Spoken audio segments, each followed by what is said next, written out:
প্রকৃতি ও জীবন অনুষ্ঠানে আপনাদের সবাইকে স্বাগতম।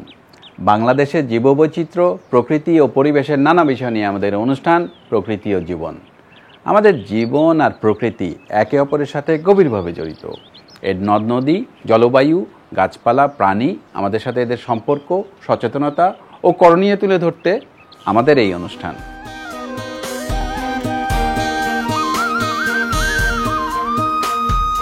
বিভিন্ন প্রাকৃতিক ও মানবসৃষ্ট কর্মকাণ্ডের ফলে নদীতে বা সমুদ্রের ধারে চর জেগে ওঠে। কালের বিবর্তনে কিছু কিছু চরে গাছপালা ও প্রাণীর আবির্ভাব ঘটে এবং পরবর্তীতে গড়ে ওঠে মানব বসতি ও জনপদ। কিছু অঞ্চল পরিণত হয় জীববৈচিত্র্য সমৃদ্ধ এলাকায়। আমাদের আজকের পর্ব বাংলাদেশের চরাঞ্চল নিয়ে। এ বিষয়ে আলোচনা করব বাংলাদেশ সরকারের সাবেক সচিব জনাব মারগুব মোর্শেদের সাথে। আমরা বাংলাদেশের চরাঞ্চল নিয়ে তার কাছ থেকে বিস্তারিত জানব। তবে তার আগে চলুন দেখে আসি প্রকৃতি ও জীবন দলের বাংলাদেশের চরাঞ্চল নিয়ে কিছু তথ্য ও চিত্র।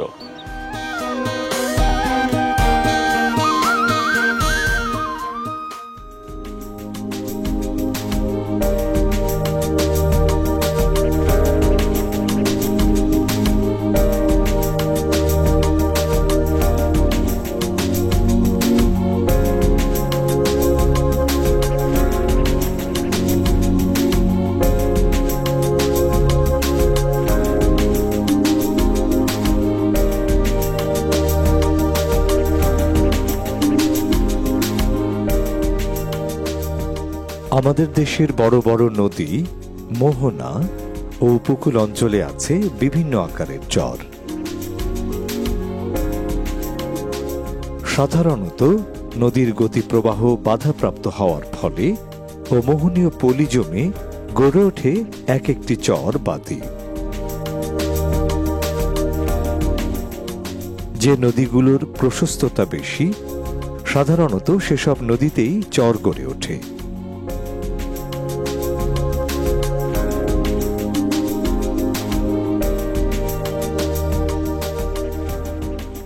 পদ্মা,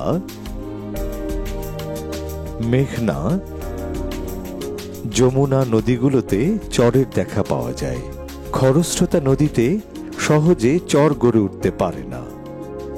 আমাদের দেশের নদীগুলোর মধ্যে প্রশস্ততম যমুনা নদীতেই সবচেয়ে বেশি ও বড় আকারের চরের দেখা পাওয়া যায়। এখানে বড় চরগুলোর এক একটি 3 থেকে 4 কিলোমিটার পর্যন্ত দীর্ঘ হয়ে থাকে।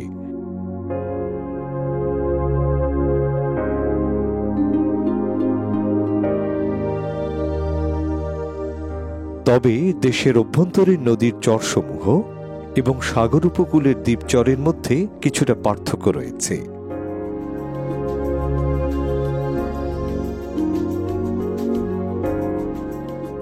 অধিকাংশ চরই বালুময় চর হিসেবেই গড়ে ওঠে। এদেশে বয়ে চলা শত শত নদ নদীর গতিশীলতা আর ভাঙা গড়ার মধ্য দিয়ে পূর্ণাঙ্গতা লাভ করে এই বালুচর। বিস্তীর্ণ বালুময় প্রান্তর দেখে মনে হয় যেন প্রাণশূন্য মরুভূমি। তবে কালক্রমে এখানে মাটির রূপ বদলে গিয়ে ধীরে ধীরে উদ্ভিদ ও প্রাণীর বাসযোগ্য হয়ে ওঠে।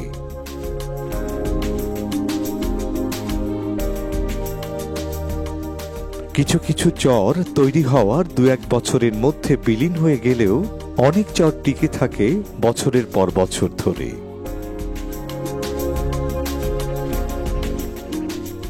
ধীরে ধীরে এই চরগুলোতে গড়ে ওঠে মানব বসতি।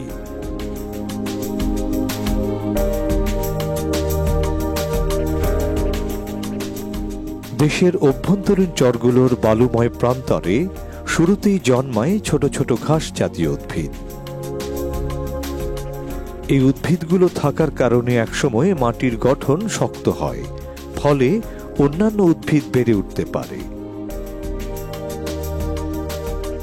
প্রাকৃতিকভাবে গড়ে ওঠা এই চরসমূহের জীববৈচিত্র্য উল্লেখযোগ্য। ছোট বড় কীটপতঙ্গের সাথে বন্য প্রাণীদের মধ্যে সবচেয়ে বেশি দেখা যায় বিভিন্ন প্রজাতির পাখি।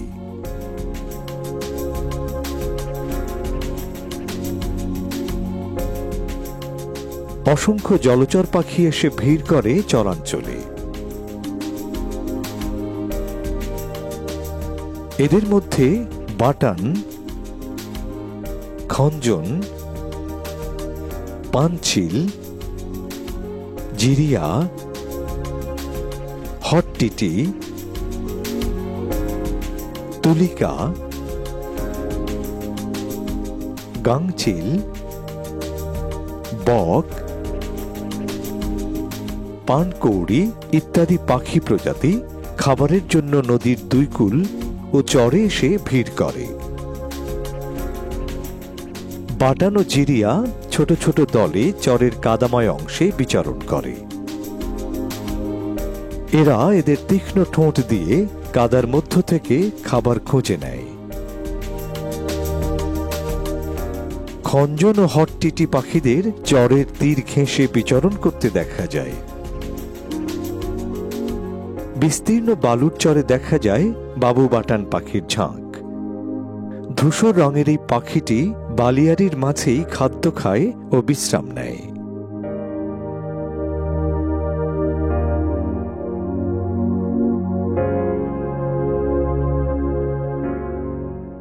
চরাঞ্চলের চিলের কিছু প্রজাতির দেখা মেলে এখানে।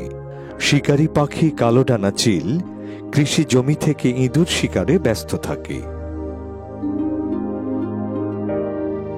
কিছু কিছু পাখি প্রজননের সময় চরের বালিয়াড়ির মধ্যেই বাসা বানায়।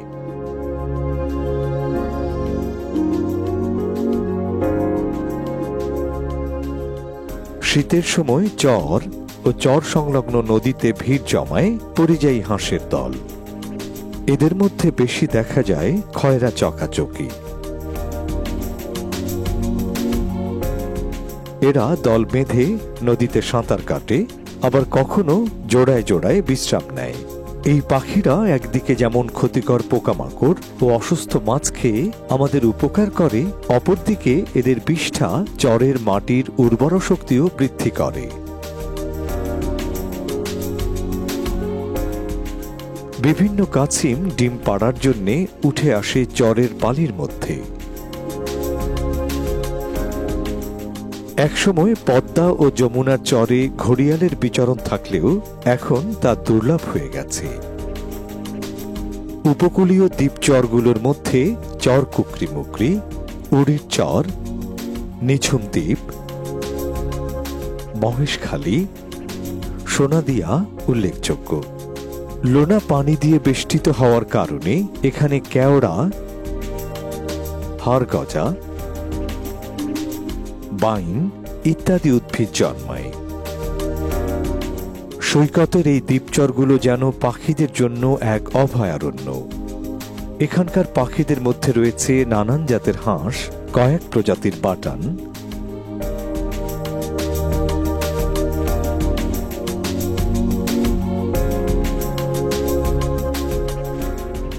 কালো মাথা এবং খয়রা মাথা গাংচিল,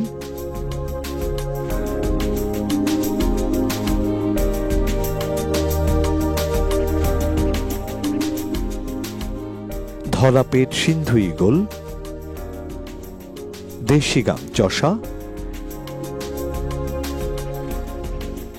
মেটে মাথা সিন্ধু ঈগল প্রভৃতি। নিঝুম দ্বীপে পাওয়া যায় চিত্রা হরিণ। একটি চর স্থিতিশীলতা লাভ করার সাথে সাথে সেখানে গড়ে ওঠে মানব বসতি।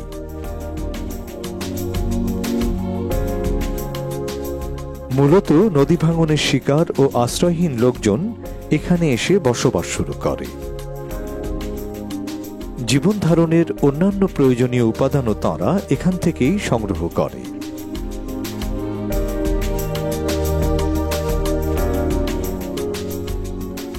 চরের মানুষের প্রধান জীবিকা কৃষি ও মৎস্যজীবী।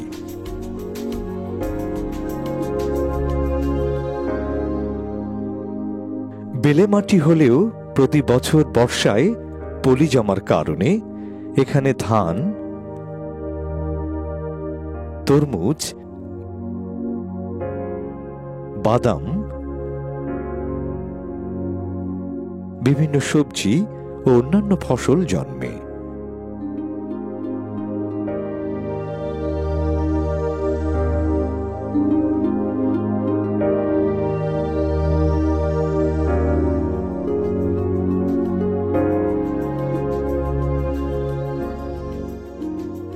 চর জুড়ে বিভিন্ন ঘাস জাতীয় উদ্ভিদের প্রাচুর্যের কারণে সৃষ্টি হয় গোচারণ ভূমি।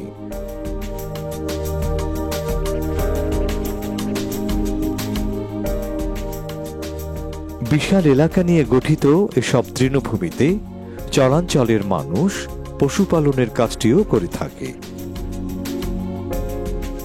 জেলেরা চরের পাশের নদীতেই বেরিয়ে পড়ে মাছ ধরার কাজে।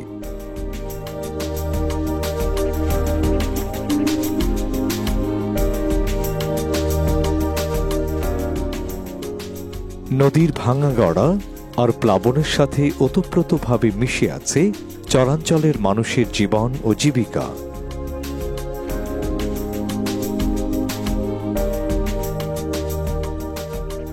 প্রতি বছর বন্যা আর ভাঙনের কারণে পরিবর্তন আসে না চরবাসীর জীবনযাত্রায়। সুষ্ঠু উন্নয়ন পরিকল্পনার অভাবেও ব্যাহত হয় এদের আর্থসামাজিক অবস্থা। সেই সাথে কিছু কিছু চরে অবৈধভাবে পাখি শিকারের কারণে প্রাণ হারাচ্ছে উপকারী পাখিগুলো। পরিকল্পিত ব্যবস্থাপনার মাধ্যমে চরের মানুষের জীবনযাত্রা উন্নয়নের পাশাপাশি রক্ষা করা সম্ভব চরের জীববৈচিত্র্যকে।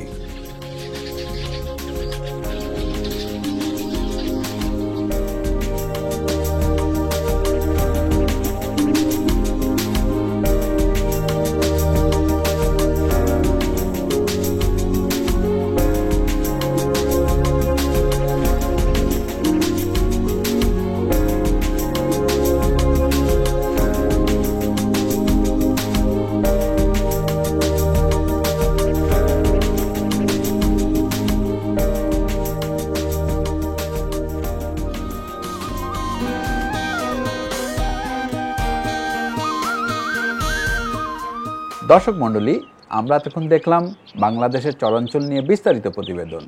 এবার কথা বলবো আমাদের আজকের অতিথি জনাব মারগুম মোর্শেদের সাথে। আপনার কাছে আমার প্রথম প্রশ্ন, এই যে বাংলাদেশে বিভিন্ন জায়গায় চর জেগে ওঠে, কেন এই চরগুলো জেগে ওঠে? আমরা বাস করি একটি ডেল্টাতে, একটি বদ্বীপে। আমাদের নদীগুলো আসে অনেক দূর থেকে, হিমালয় পর্বত থেকে। আর এই নদীগুলো উজান থেকে পলি বয়ে আনে, সিল্ট বয়ে আনে। এই বাংলাদেশের একটা বিরাট অংশ এই যে সিল্ট নদী যে বয়ে আনে, সেই সিল্ট দ্বারাই আমাদের এই বাংলাদেশের একটা বিরাট অংশের গঠন হয়। আর এই সিল্ট চলে যায় বঙ্গোপসাগরে, সেখানে কন্টিনেন্টাল শেলফ।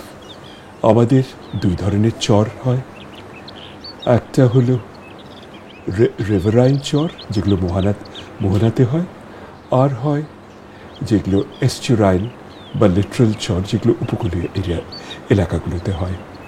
কিছু প্রাকৃতিক কারণে, আবার কিছু মানুষের ইন্টারভেনশনের কারণেও চর ওঠে। যেরকম যেখানে সেতু আমরা নির্মাণ করি, সেখানে দেখা যায় চর উঠে। আমরা 70 দশকে পদ্মার উপরে ইস্ট ওয়েস্ট ইন্টারকানেক্টর আমরা বসিয়েছিলাম, তার কারণে অনেক চর উঠেছে। চর আবার যেমন উঠে নেমেও যায়। এই চরাঞ্চলগুলো আমাদের জীবনযাত্রাকে কিভাবে প্রভাবিত করছে? আমাদের জীবনযাত্রার উপরে চরের প্রভাবটা অত্যন্ত গুরুত্বপূর্ণ। আমাদের যে বিশাল যে ম্যানগ্রোভ বন, যেটা আমাদের দেশের দক্ষিণ পশ্চিম দিকে, সেটা ওই চরগুলো থেকেই এই বনগুলো আমরা পেয়েছি অন্যান্য জায়গায়। এই চরে যে বনগুলো, সেগুলো আমাদেরকে এই যে প্রাকৃতিক দুর্যোগ, বিশেষ করে সাইক্লোন থেকে বাঁচায়।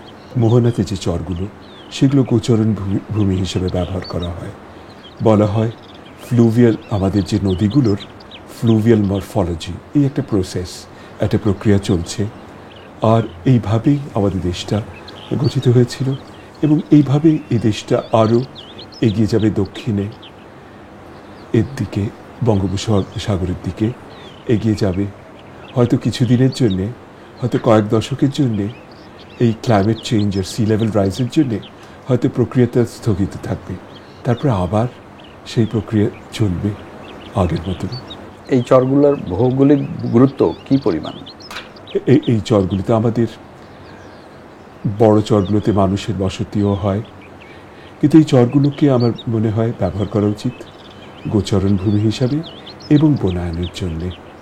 আমাদের কিছু কিছু জায়গায় ফ্রেশ ওয়াটার ম্যানগ্রোভস, যেমন হিজলের মতন, সেগুলো দিয়ে আমরা চরে বনায়ন করে আমরা দেশকে প্রাকৃতিক দুর্যোগগুলো থেকে, সাইক্লোন থেকে, সুনামি থেকে নিজেদেরকে বাঁচাতে পারি।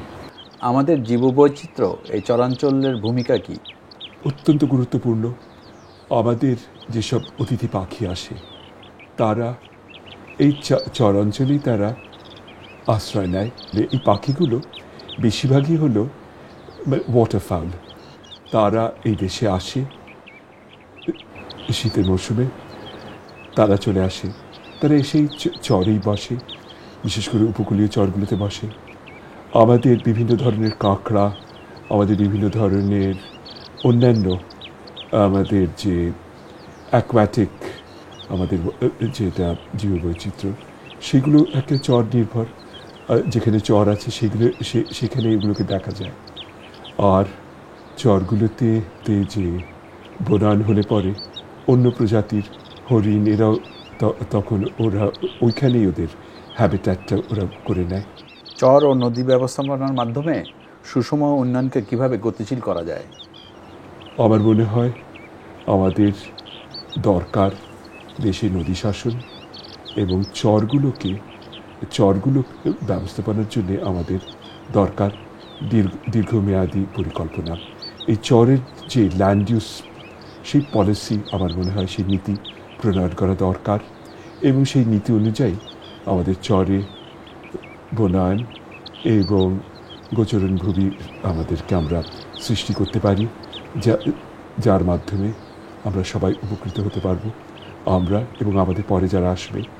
আমাদের সাস্টেইনেবল ডেভেলপমেন্টের জন্য, টেকসই উন্নয়নের জন্য আমাদের নদী ব্যবস্থাপনা, নদী শাসন এবং চর ব্যবস্থাপনার ব্যাপারে আমাদেরকে চিন্তা ভাবনা করতে হবে এবং নীতি প্রণয়ন করতে হবে। আপনাকে অনেক ধন্যবাদ। অনেক মূল্যবান তথ্য জানতে পারলাম আপনার কাছ থেকে। দর্শক মণ্ডলী, প্রকৃতি ও জীবন অনুষ্ঠানের এবারের সেগমেন্টটি হচ্ছে আপনি জানেন কি? চলুন জানা যাক বাংলাদেশের চরাঞ্চল নিয়ে কিছু তথ্য। আপনি জানেন কি? আমাদের দেশের মোট আয়তনের প্রায় 5 থেকে 6 ভাগ হলো চরাঞ্চল। বাংলাদেশের প্রায় 1/2 কোটি মানুষ চর এলাকায় বাস করে, যাদের বেশিরভাগেরই অবস্থান যমুনা নদীর চরে। দেশের উত্তর পশ্চিমাঞ্চলের যমুনা ব্রহ্মপুত্র নদী বিধৌত এলাকায় সবচেয়ে বেশি সংখ্যক চর দেখা যায়। যমুনা নদীর বড় চরের সংখ্যা 56টি ও ছোট চরের সংখ্যা প্রায় 226টি। এই চরগুলোর মোট আয়তন প্রায় 1 লক্ষ হেক্টর। দেশের উপকূলীয় এলাকায় মোট 32টি চর রয়েছে। ভোলা বাংলাদেশের সবচেয়ে বড় চর বা দ্বীপ। আমাদের এবারের সেগমেন্টটি হচ্ছে ক্রিজ। গত পর্বের ক্রিজটি ছিল সামুদ্রিক প্রাণীদের মধ্যে কোনটি স্তন্যপায়ী। সঠিক উত্তরটি হল এ, ডলফিন। অনেকেই সঠিক উত্তর দিতে পেরেছেন, তবে লটারির মাধ্যমে নির্বাচিত সঠিক উত্তরদাতা হচ্ছেন নন্দিতা পাল লোপা, MBBS শেষ বর্ষ, রাজশাহী মেডিকেল কলেজ, রাজশাহী। অভিনন্দন আপনাকে। iExpress-এর মাধ্যমে আপনার ঠিকানায় পৌঁছে যাবে আকর্ষণীয় গিফট। এবারে জানিয়ে দিচ্ছি আজকের কুইজ। আমাদের আজকের কুইজ হচ্ছে উপকূলীয় অঞ্চলের চর কোনটি? এ যমুনার চর, বি চর কুকরিমুকরি। সঠিক উত্তর জানিয়ে শুক্রবার বিকেল 5টার মধ্যে আমাদেরকে SMS করুন। SMS পাঠাতে আপনার মোবাইলের মেসেজ অপশনে গিয়ে টাইপ করুন POJ স্পেস A অথবা B স্পেস আপনার নাম, ঠিকানা ও পেশা এবং যে কোনো মোবাইল থেকে পাঠিয়ে দিন 6161 নম্বরে। মনে রাখবেন, যে কোনো 3টি পর্বে কেউ যদি বিজয়ী হতে পারেন, তিনি পাবেন প্রকৃতি ও জীবন দলের সাথে 5 দিনের প্রকৃতি পর্যবেক্ষণের সুযোগ। অনুষ্ঠান সম্পর্কে আপনার মতামত জানাতে চিঠি লিখুন।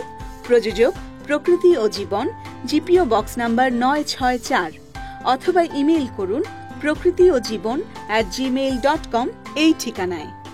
শুধু দর্শক, মানব বসতির পাশাপাশি চরাঞ্চলগুলো বিভিন্ন বন্যপ্রাণীর জন্য একটি গুরুত্বপূর্ণ স্থান, যা আমাদের প্রাকৃতিক পরিবেশের সাথে সরাসরি সম্পর্কযুক্ত। তাই এই অঞ্চলগুলোর উন্নতির সাথে সাথে জীববৈচিত্র্য সমৃদ্ধ এলাকাগুলো সংরক্ষিত হলে অনেক বন্যপ্রাণী রক্ষা পাবে, উন্নতি হবে সার্বিক পরিবেশের। সুন্দর প্রকৃতিতে গড়ি সুস্থ জীবন, এই আশা নিয়ে শেষ করছি আজকের অনুষ্ঠান। আপনারা সবাই ভালো থাকুন, সুস্থ থাকুন।